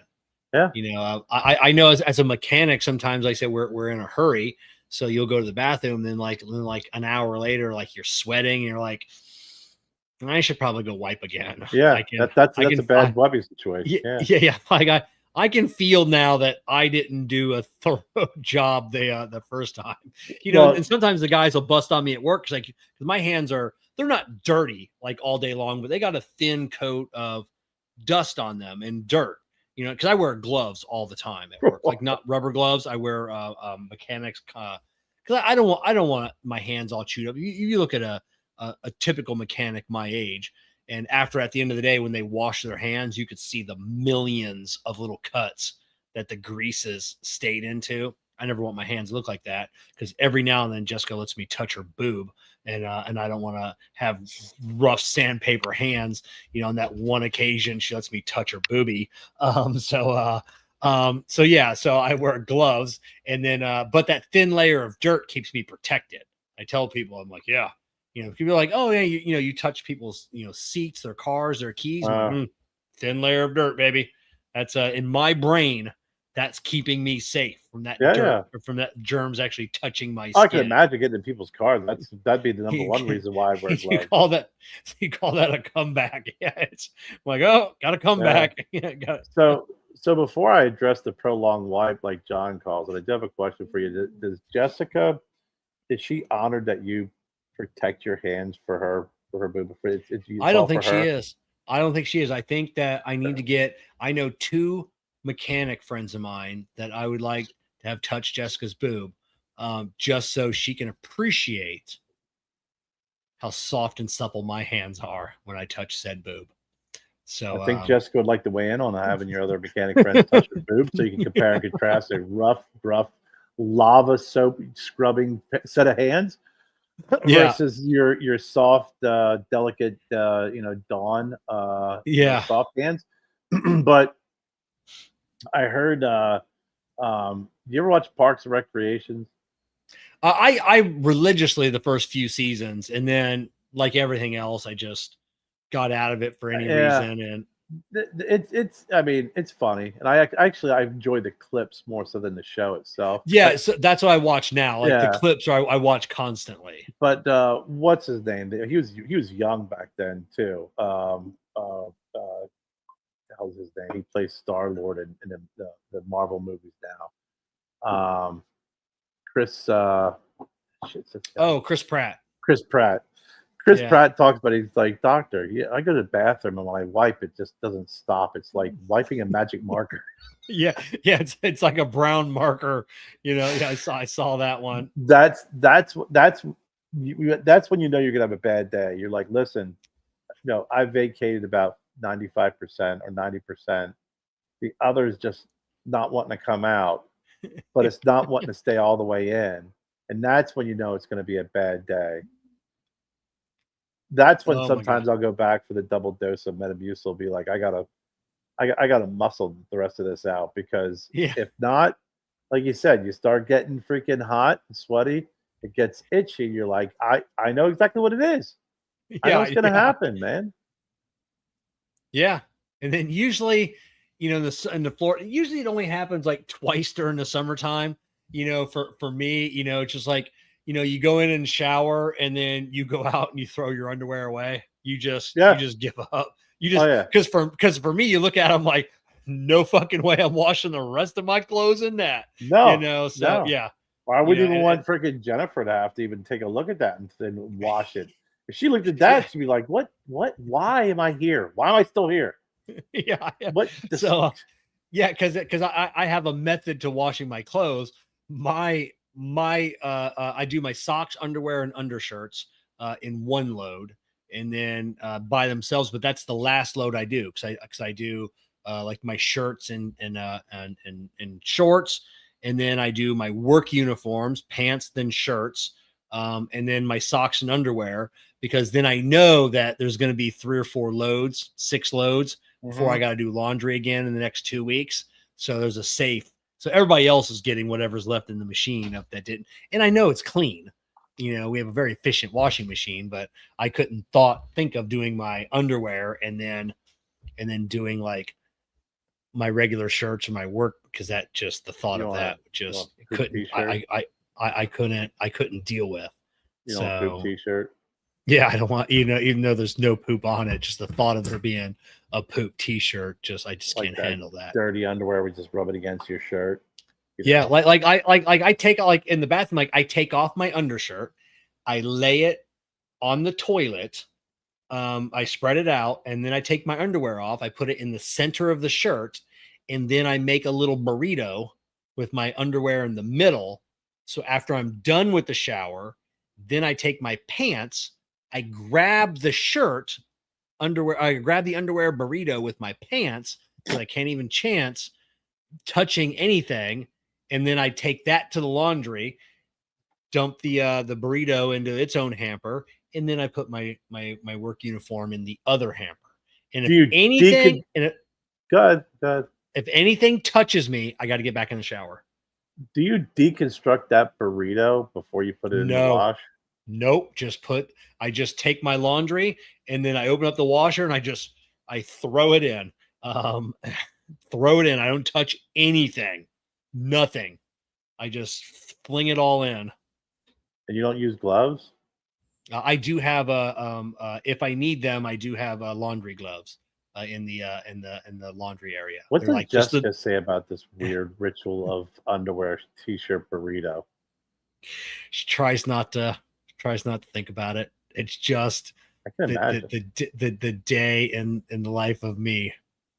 Or yet you take off your clothes like George Costanza after watching that the 3D photo, Yeah, I remember I had a buddy of mine who was a assistant manager of one of the enterprise rent-a-cars I worked at, and he would do that every time he wanted to take a dump. He'd take a shirt off, like Costanza. It's like every time he'd take a shirt off. It's what I do. It's like, what do you mean? You take your whole shirt off? Oh yeah, take my whole shirt off. That's Like just to be a opening little up more skin to germs. That's the opposite of what you want. But I'm Yeah, interested in your in your ritual there. So yeah. so you're telling me after you make your freaking Book of the Mo's underwear and t-shirt burrito, and then you take your pants or your shorts and you use that as a mitt, right? Yes. And you pick it up, and if that t-shirt burrito were to hit your wrist, do you follow through with getting rid of it, or do you just drop it right there, just hop right in the shower? So I would continue. Now the shirt can touch me because I know that's the barrier. The underwear can never touch But me how do you know that ever. t-shirt part didn't touch the underwear part, and now you're going to be touched with I underwear by? have to have faith that my That's burrito where your wrapping faith skill. starts. Okay, That's where my faith starts. okay, just wanted to make So, sure. so yeah. So even at the end of the night, when I take my socks off, like when I get out of the shower, I put socks on, and at the end of the night, when I go to take my socks off, I pinch like because I wear ankle socks, so I pinch the ankle sock and I pull it off with my fingers inside out, and then I fling it in the basket. So I know the ankle part doesn't have anything with my feet on it, and so I fling those in there. So yeah, Jessica, I can't touch dirty laundry with my hands. But yeah, if for some reason someone bumped into me and that burrito came undone and it touched me in any way, it's getting in the shower and starting all over again. What's your okay? Now I this is gonna be interesting. So what's your scrubbing ritual in the shower? So we already got your disrobing ritual, which is t-shirt, underwear, burrito. Your shorts obviously are off because you took your underwear off. You take your socks off, but it doesn't matter. You don't do the freaking pinchy thing because you're already dirty, right? Yeah. The socks didn't make Yeah, a difference. socks I didn't take make the a socks difference. off in the bedroom before I walk to the shower. Okay, so okay, sorry, I didn't mean to glaze over that important fact. So now you hop in the shower. Walk us through Just like washing your car from the top down. And then right. just like washing your car, you have a separate mitt for the dirtiest parts, your tires and rims. You don't ever let that touch the rest of your car. So I have True. several devices, like the loofah, which I, replace occasionally. That's the nasty areas. So that does the under. So start at the top, and then as my beard shampoo is doing its thing and then fizzing up, you wash your undercarriage, and then with your loofah, you rinse your loofah out, and then you put more soap on the loofah, and you get the loofah sparkling clean, so you do that a couple times to get it clean, then you hang it back up. But And how then do I you grab get yeah, but that loofah though, here's where I'm asking though. So your loofah does the freaking twigs and berries and the freaking yeah and the tar pit. So but that loofah's got so many different microfibers and holes that you can't get all that crap out of it. I don't care how much you soap up. So let's say you go through the Kevin ritual, soaping up that loofah to clean it up. The next time you go in that shower, that loofah has extra fecal matter. But it's only touching that area, so that doesn't bother me as much. I understand. I know that. I know you can't get it clean 100%. Okay. So there are things as a germaphobe that you either don't leave the house or you just learn to accept. So there are things I just learn to accept. Because here's I what I do is I have a loofah, right? Now my loofah is for my all my parts other than the freaking, the man zone, right?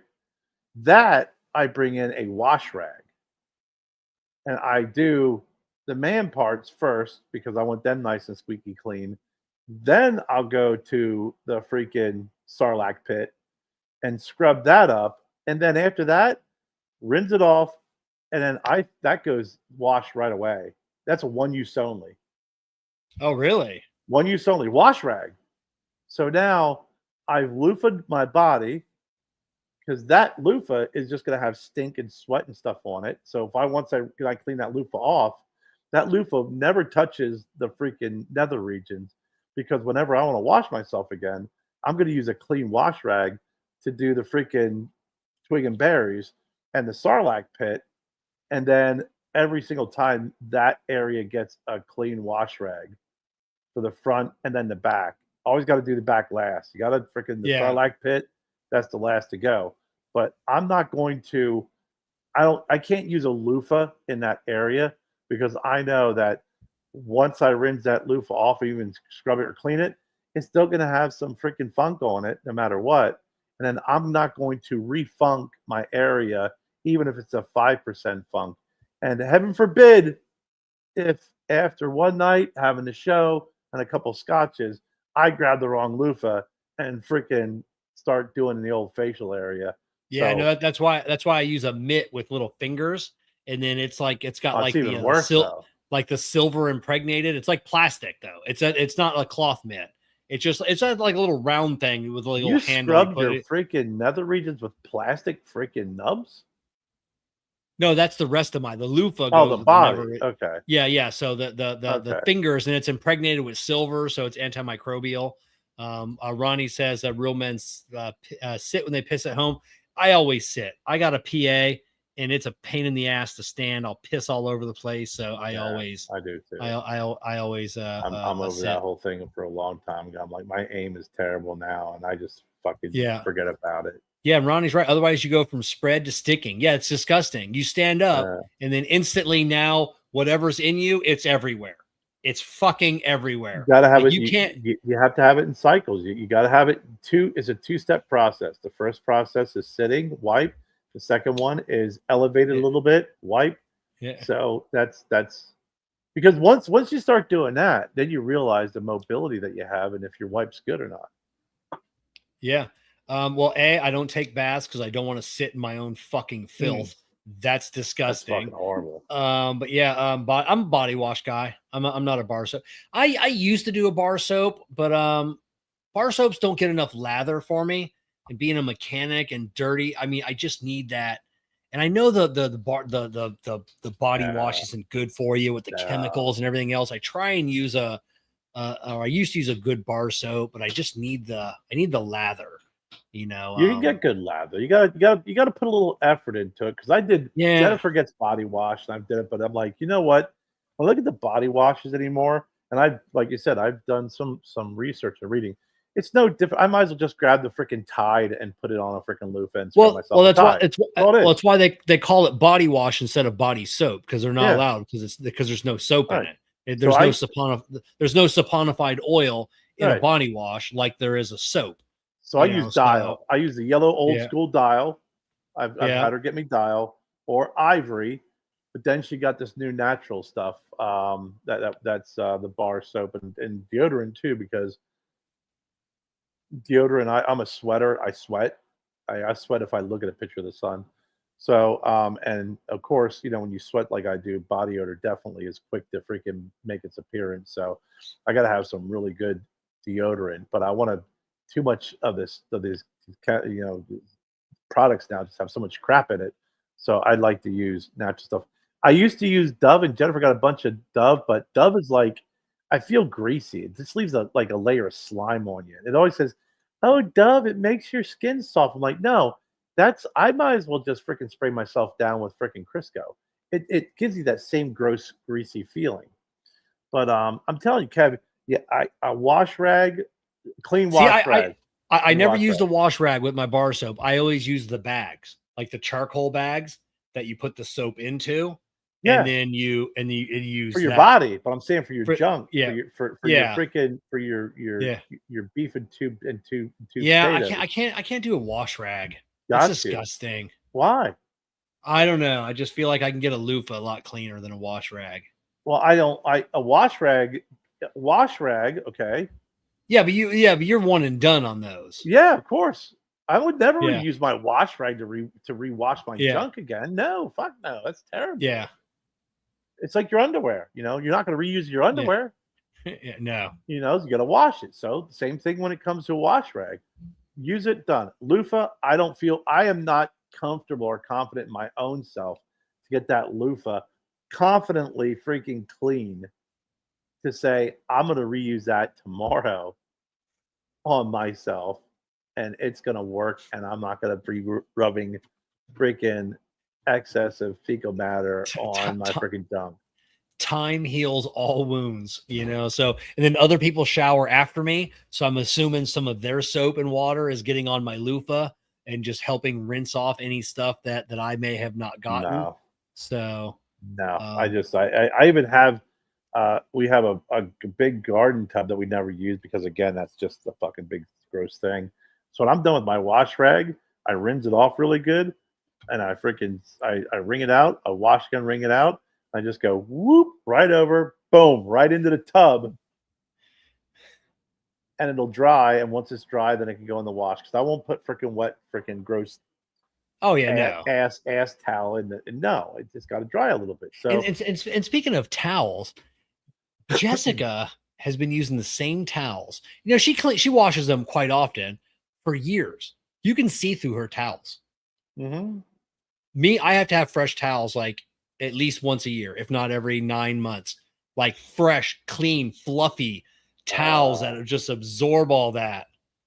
There's something to be said about old towels because Whenever Jennifer gets new towels, I always I feel hear like you. I always feel like I feel like I would get drier if I just rolled around on the carpet So you because gotta it's it's like cold. using a new mop head. You gotta let it soak. So a new towel, you gotta wash 3 or 4 times to But get I to like break something to about an break. old towel that just absorbs better. I love it. I like old towels. I'm an old towel guy. I like using it. It's getting too thin. But the newer towels, like I said, I might as well just roll around on the carpet to try and get dry. They're terrible. Yeah, I no, don't have the patience to muscle through that. I have 3 towels. They're all I've used the same color gray towels for 20 years. God forbid anybody discontinues my color. Yeah, same style of towel. Yeah, I have one for my body, one for my hands, and then one for my face after I'm done brushing my teeth. So I have like three separate towels. Oh, your towel's just the one that hangs next to your sink, though, right? The hand Yeah, towel. Okay, yeah, yeah. yeah. No, that makes So, sense. I mean, yeah, our but towel yeah, situation at yeah. home is just it's like it. There's no rhyme or reason to it. There's no matching towels. I think when you're younger or if you have OCD, it's like that whole nice looking matching towel set. It's like that's over and done with. It's like, okay, I got my brown hand towel. I got the freaking green and white striped freaking towel that's about 30 years old. And then I got a wash rag that I think I ended up buying those, those white stack of rags you can buy at like Home Depot for like Yeah, five yeah, bucks. That was my yeah. wash rags. Yeah. Oh my god. And then I can't get the kids, Gabby and Wyatt, I got to convert the because it used to be when I moved into the house, if you flip the switch on, it turned the light and the blower on Mhm. for the exhaust. So I didn't like that all the time. So I had my buddy's electrician come and put it so where now I have a switch for the light and then a separate switch for the blower. Gabby will take a shower that's 300 degrees. I'll walk in after her. Everything's Oh, soaking yeah. wet. She refuses to turn the blower on. Everything is dripping wet. It's 100 degrees in there. And it's Fucking just like, steam. It yeah. takes 10 minutes to clear out. Oh, yeah. Oh, without a doubt. You walk in and it takes your breath away. Yeah.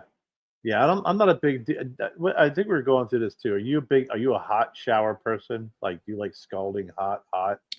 No, no, I'm more cold than hot. Yeah. So I have so it's warm. Like my Yeah. like less than my body temperature. So when it Yeah. comes out, if it feels chilly, like that's the way it is. So if you're 98 degrees, I probably like my shower probably 85 to 90 degrees. Yeah.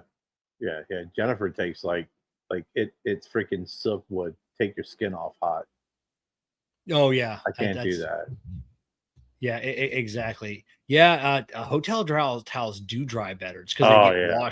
they get washed constantly, and that's the key. If you want a good like a really good towel, like you'll buy new towels and just wash them for like 6 months every time before you ever use them. They'll just Uh, work I great. I told you Yeah, I can't get through that. I can't get through. I can't muscle through that. I hate it. yeah, I'm not a cold shower guy.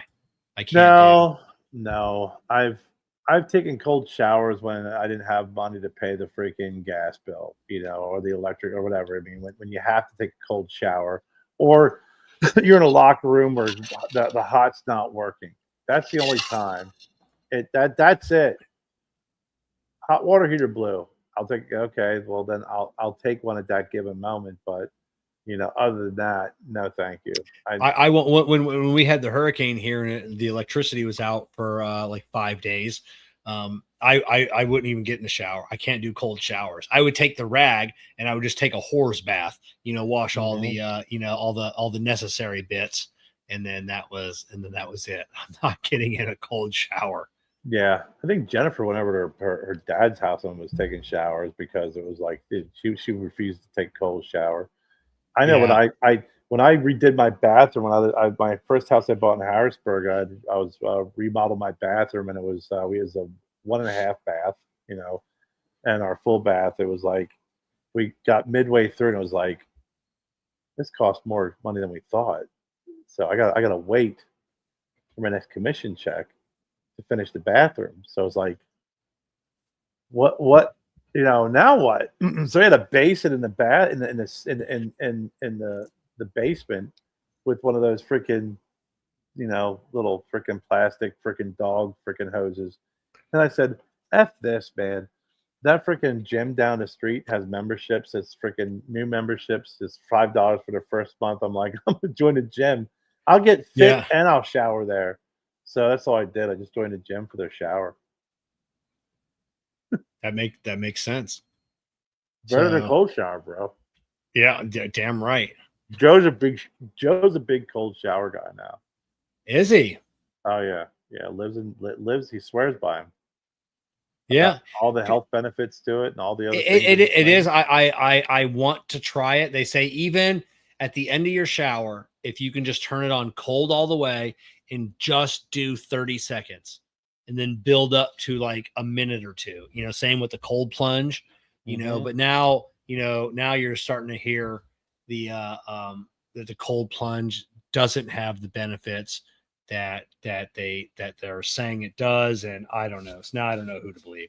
It's like the old eggs are good for you and now they're not thing. Yeah. I refuse to shower. I would never shower at a gym. No, that's just, I couldn't, unless I had some water shoes at least. But yeah. Oh my God. I lived in a locker room. I know. It's nothing for you. It's so, yeah. nothing. I mean, it's some of the stuff I've seen in a dorm, because what the dorm I lived in, the first dorm I lived in had stalls, right?